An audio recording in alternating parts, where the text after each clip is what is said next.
जय हिंद दोस्तों। आज का हमारा video linear equation in variable पर है, जो कि क्लास 8 का चैप्टर नंबर 2 है।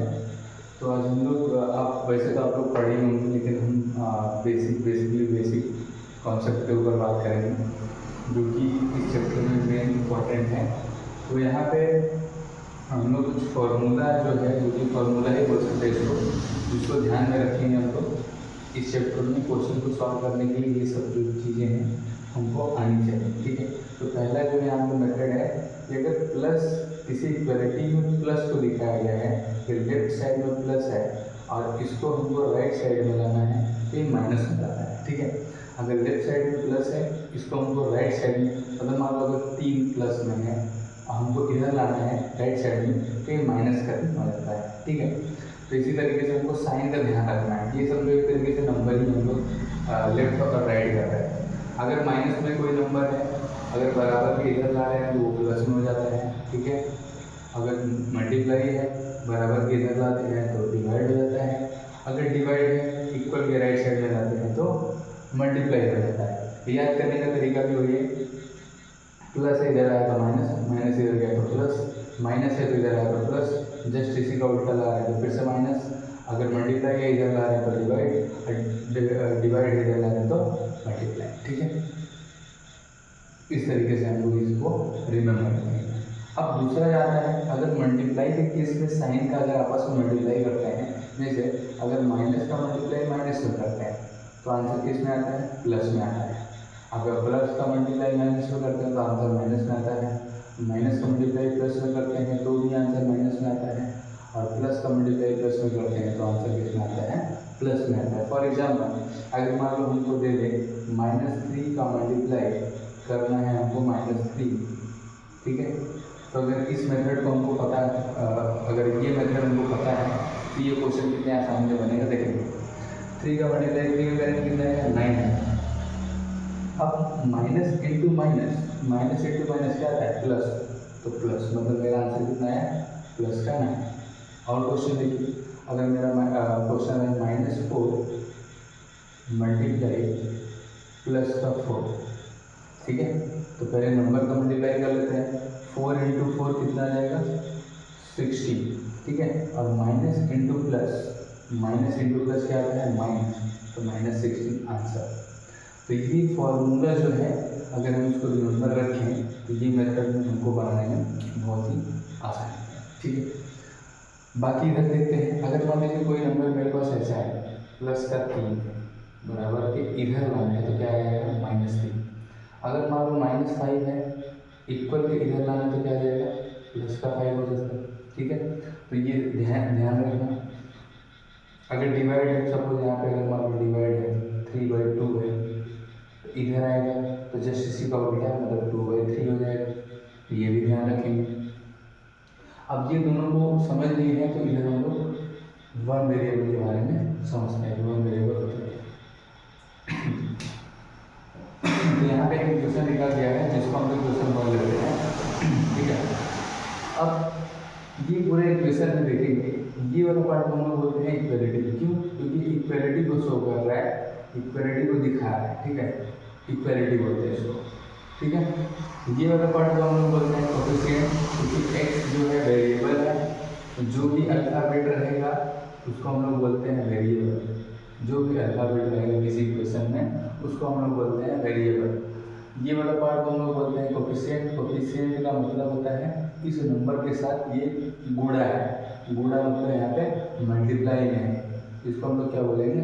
कोफिशिएंट। कोफिशिएंट। और ये पूरा इक्वेशन को क्या बोलेंगे? पूरा इक्वेशन को बोलेंगे लीनियर इक्वेशन। Linear equation. अब ये पूरा इक्वेशन को हम लोग लीनियर बोल रहे हैं, लेकिन ये जो वेरिएबल है टोटल, इसमें वेरिएबल कितना है? एक है। क्या? एक्स है। तो एक वेरिएबल हुआ, इसलिए पूरे इक्वेशन को क्या बोलेंगे? Linear equation in one variable. One variable, ठीक है। अब आप लोग के मन में डाउट आएगा कि लीनियर इक्वेशन होता है क्या है? वेरिएबल तो समझ में आ गया, एक्स है तो वेरिएबल है, वाई है तो वेरिएबल है, जेड है तो वेरिएबल है, यहाँ पे इक्वल है तो आप इक्वलिटी बोल दिए। ये पूरा इक्वेशन को आप बोल रहे हैं लीनियर इक्वेशन, लेकिन लीनियर इक्वेशन बोल क्यों रहे हैं? लीनियर इक्वेशन का मतलब जो होता है हम यहाँ पे समझते हैं। जैसे हम लीनियर इक्वेशन यहाँ पे बोल रहे हैं 2x + 3 = 8, ठीक है। इसको लीनियर इक्वेशन क्यों बोल रहे हैं? इसलिए बोल रहे हैं कि ये जो लीनियर इक्वेशन उसको बोलते हैं कि किसी इक्वेशन, ये पूरा कोई इक्वेशन बोल रहे हैं, इस इक्वेशन में जो वेरिएबल है उसका पावर अगर 1 हो तो वो पूरे इक्वेशन को क्या बोलेंगे? लीनियर इक्वेशन बोलेंगे, ठीक है। लीनियर इक्वेशन बोलेंगे, ठीक है। मतलब ये इसका पावर क्या है? 1 है, ये वेरिएबल इसमें केवल एक है, x है, इसका पावर 1 है, इसको क्या बोलेंगे? लीनियर इक्वेशन, ठीक है। अब लीनियर इक्वेशन समझ में आ गया, तो इस इक्वेशन को सॉल्व कैसे करते हैं इसको भी देख लेते हैं। सॉल्व कैसे करते हैं? मान लीजिए ये इक्वेशन है मेरे पास 2x + 3 = 8 है, और हमसे पूछे इसमें x का वैल्यू बताइए, फाइंड x को फाइंड करना है। अब यहाँ पे हम मेरा फॉर्मेशन ये वाला काम है, कैसे काम देंगे देखिए, 2x + 3 = 8, ठीक है। अब यहाँ पे हम लोग क्या करते हैं कि x का वैल्यू निकालने के लिए ये जो 3 है इधर, इसको इस साइड लाते हैं, तो बराबर के इस साइड मतलब इधर प्लस है, इधर आएगा तो क्या आ जाएगा? माइनस। कहाँ से? देखिए प्लस है, इधर साइड है तो माइनस, तो यहाँ पे क्या आ जाएगा? 8 - 3, तो 2x का वैल्यू कितना आ गया? 5 आ गया, ठीक है। अब देखिए यहाँ पे 2x हमको चाहिए x का वैल्यू, तो यहाँ पे 2 जो है ये इसके साथ क्या है? मल्टीप्लाई, ये 2 को इधर लाएंगे जब, तो यहाँ पे 2 मल्टीप्लाई है, 2 अगर इधर मल्टीप्लाई है तो इधर आएगा तो क्या आ जाएगा? डिवाइड, तो यहाँ पे x का वैल्यू क्या आ जाएगा? 5/2, मतलब x का वैल्यू क्या मिल गया? 5/2। इस तरीके से हम लोग क्वेश्चन बना सकते हैं। और भी एग्जाम्पल देखते हैं, ये भी देखते हैं ऊपर में। मान लीजिए क्वेश्चन 5x + 3 = 10, ठीक है। हमसे पूछे अगर फाइंड x का वैल्यू हमको बताना है, ठीक है। तो फिर से वही फॉर्मेशन करते हैं यहाँ पे 5x + 3 = 10। अब यहाँ पे हमको 5x, 3 को इधर लाएंगे क्योंकि हमको x का वैल्यू चाहिए, तो यहाँ पे 3 प्लस है, इधर आएगा तो फिर से माइनस होगा। कहाँ से? यहाँ देखिए अगर प्लस है बराबर के इधर लाएंगे तो माइनस, तो यहाँ क्या आ जाएगा? 10 - 3, तो 5x का वैल्यू क्या मिलेगा? 10 - 3 मतलब 7। फिर से यहाँ पे x का वैल्यू चाहिए, 5 इसके साथ मल्टीप्लाई है, कुछ नहीं है तो मल्टीप्लाई है, मल्टीप्लाई है तो बराबर के इधर आएगा तो क्या हो जाएगा? डिवाइड हो जाएगा, तो x का वैल्यू क्या मिलेगा? 7/5। तो इस तरीके से x का वैल्यू वन वेरिएबल में हम लोग इस तरीके से निकाल सकते हैं, ठीक है।